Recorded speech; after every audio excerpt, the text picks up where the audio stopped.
ఒక మనిషి తనను మోసం చేసిన భార్యను మళ్ళీ ప్రేమించగలడా? తనను వదిలి వెళ్లిన ఆమెను మళ్ళీ వెతికి తీసుకురాగలడా? ఈరోజు మనం వినబోయే కథ బైబిల్లో ఉన్న అత్యంత భావోద్వేగమైన కథలలో ఒకటి. ఇది హోషేయ మరియు గోమరు కథ. దేవుని ఆశ్చర్యకరమైన ఆజ్ఞ. పాత ఇశ్రాయేలు కాలంలో దేవుని ప్రవక్తగా హోషేయ జీవిస్తున్నాడు. ఆ కాలంలో ఇశ్రాయేలు ప్రజలు దేవుని నుండి దూరమై విగ్రహాలను పూజిస్తూ జీవిస్తున్నారు. అప్పుడు దేవుడు హోషేయాకు ఒక ఆశ్చర్యకరమైన ఆజ్ఞ ఇచ్చాడు. హోషేయా, నువ్వు గోమరు అనే స్త్రీని పెళ్లి చేసుకో. ఆమె మంచి జీవితాన్ని గడపని స్త్రీ. కాని దేవుని మాటకు విధేయుడైన హోషేయ గోమరును పెళ్లి చేసుకున్నాడు. వారి కుటుంబ జీవితం. కాలం గడిచింది. హోషేయ మరియు గోమరుకు పిల్లలు కూడా పుట్టారు. వారి ఇంట్లో ఆనందం నిండిపోయింది. అంతా బాగానే జరుగుతున్నట్లు కనిపించింది. కాని ఒకరోజు పరిస్థితి పూర్తిగా మారిపోయింది. గోమరు వెళ్ళిపోవడం. ఒకరోజు గోమరు తన కుటుంబాన్ని వదిలి వెళ్ళిపోయింది. ఆమె ఇతర పురుషుల వెంట వెళ్ళింది. హోషేయ హృదయం విరిగిపోయింది. తను ప్రేమించిన భార్య తనను వదిలి వెళ్ళిపోయింది. ఇంట్లో ఖాళీ, మనసులో బాధ. దేవుడు మళ్ళీ మాట్లాడాడు.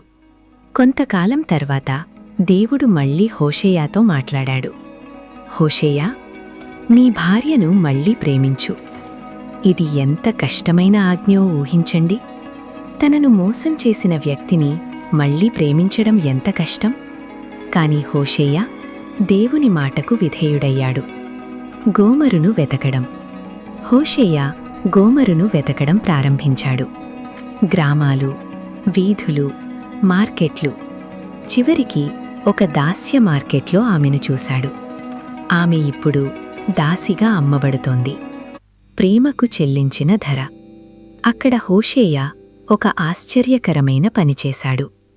తను డబ్బు ఇచ్చి గోమరును తిరిగి కొనుగోలు చేశాడు. తనను వదిలి వెళ్లిన ఆమెను మళ్లీ విముక్తి చేశాడు.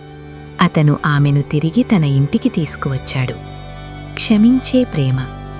హోషేయ గోమరును శిక్షించలేదు.